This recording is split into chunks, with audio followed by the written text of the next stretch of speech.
Yo mate, saya Poyo, selamat datang di Space Out. Di Amerika atau dunia barat lah ya, ada banyak sekali acara televisi atau komik bertema fiksi ilmiah, atau biasa disebut dengan science fiction, kayak Star Wars, Star Trek, Blade Runner, dan lain-lain. Dan kalian tahu kan semaju apa negara-negara barat itu? Di tahun 1945, ilmuwan paling terkenal di dunia, Albert Einstein, mengaku terinspirasi dari novel fiksi ilmiah berjudul 20,000 Leagues Under the Sea, karya Jules Verne, yang membuatnya jadi senang sama dunia fisika. Dan Elon Musk bilang kalau novel fiksi ilmiah The Hitchhiker Guide to the Galaxy, karya Douglas Adams, memberinya pandangan filosofis tentang kehidupan dan alam semesta. Banyak orang-orang pintar ini yang terinspirasi dengan karya science fiction. Sementara yang kita tahu, di Indonesia itu nggak banyak orang yang senang sama topik-topik kayak gini kan cuy. Menurut data dari survei Perpusnas tahun 2019, tema film yang paling disukai orang Indonesia itu adalah sastra, dengan persentase 58%, diikuti dengan agama 29%, dan sains ilmiah 31%.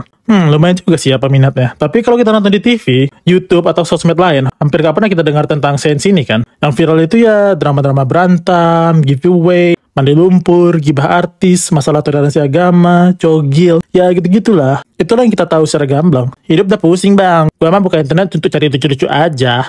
Ya bebas sih cuy, kalau itu yang buat ente senang. Tapi kalau di negara barat, mereka bisa senang juga dengan tontonan sains. Makanya banyak ilmuwan yang terkenal, kayak Stephen Hawking, Neil deGrasse Tyson, Michio Kaku, dan lain-lain. Udah setara artis mereka itu. Kalau di Indonesia yang terkenal tuh ya kayak si Cogil itulah. Tapi Indonesia nggak selalu menghindari tema fiksi ilmiah ini ya coy. Dulu banget tuh pernah ada juga. Pasti kalian punya kenalan yang namanya Zidane kan coy. Entah itu kawan sekelas, saudara, atau mungkin anak kalian. Atau malah kamu yang namanya Zidane. Mungkin nama ini terinspirasi dari pemain bola terkenal, Zidane Zidane. Tapi bisa jadi yang ngasih nama Zidane ini terinspirasi dari sinetron paling keren yang pernah ditayangkan di negara ini. Lorong Waktu. Sekarang tentang jihad nih. Menceritakan tentang para santri yang menjelajahi dimensi pakai mesin waktu dengan Pak Ustadznya. Keren cuy ceritanya, mirip-mirip Rick and Morty atau Back to the Future atau Doctor Who gitu lah. Kayak sinetron-sinetron lain yang cinta-cintaan atau azab nggak jelas gitu. Untuk membuat mesin waktu ini, dalam sinetronnya itu Ustadz Adin itu modifikasi sendiri mesinnya. Dari barang-barang loak seperti mesin cuci, kulkas, dan televisi. Sinetron ini juga dianggap sebagai sinetron religi terbaik sepanjang masa sama beberapa media seperti Vice, Kompas, dan CNN loh cuy. Nah, tapi sejak sinetron ini tamat dan gak diproduksi lagi, kita tuh nggak pernah dengar tentang sinetron bertema fiksi ilmiah lain yang bawa-bawa sains gitu. Inilah yang terakhir, paling nggak yang paling populer lah. Setelah itu ya lu tau lah kan cuy sinetronnya gimana.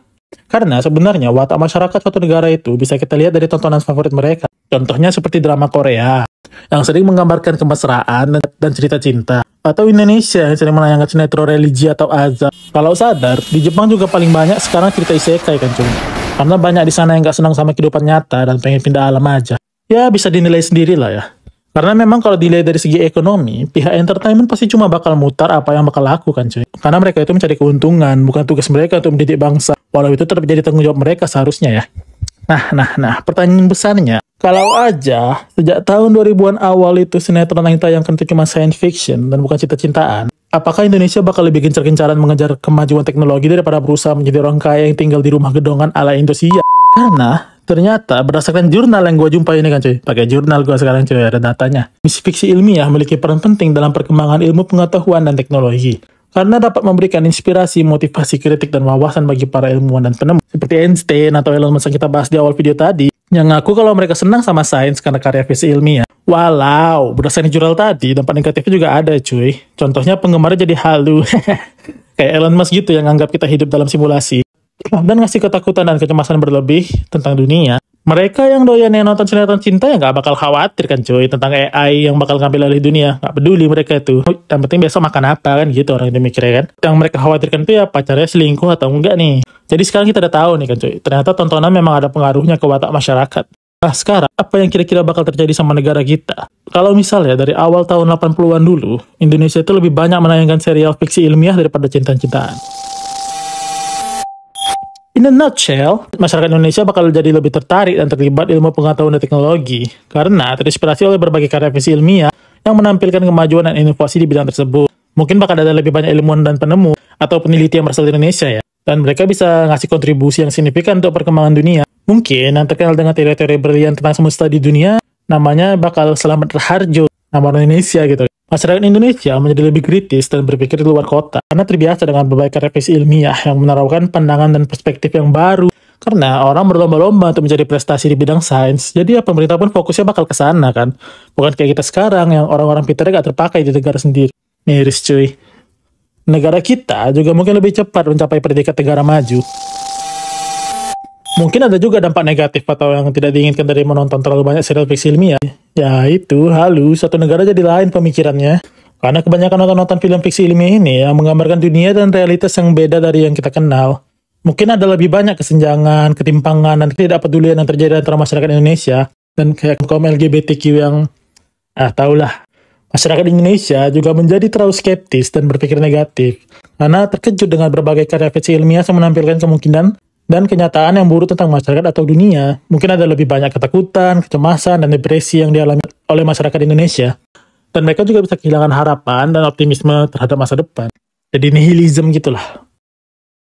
Jadi sebenarnya kalau Indonesia lebih senang dengan karya-karya sci-fi, bukan berarti Indonesia bisa jadi lebih baik sih. Indonesia memang bisa aja jadi negara yang lebih maju. Tapi apa itu memang hal yang terbaik? Jawabannya nggak pasti karena ada terlalu banyak variabel yang nggak sempat kita bahas di sini.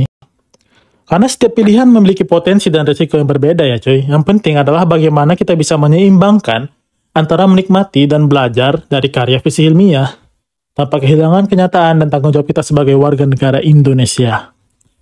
Ya paling nggak kita nggak kosong-kosong banget lah sekarang ini ya. Banyak juga sih channel-channel YouTube yang membantu mencerdaskan bangsa seperti Astroverse, Fajrul Effect, Kok Bisa, Hujan dan Tanya, Sepulang Sekolah, Science Pro, Guru Gembul, banyak lagi lah. Kita dukung juga lah mereka-mereka ini ya, supaya masyarakat Indonesia senang sama saya.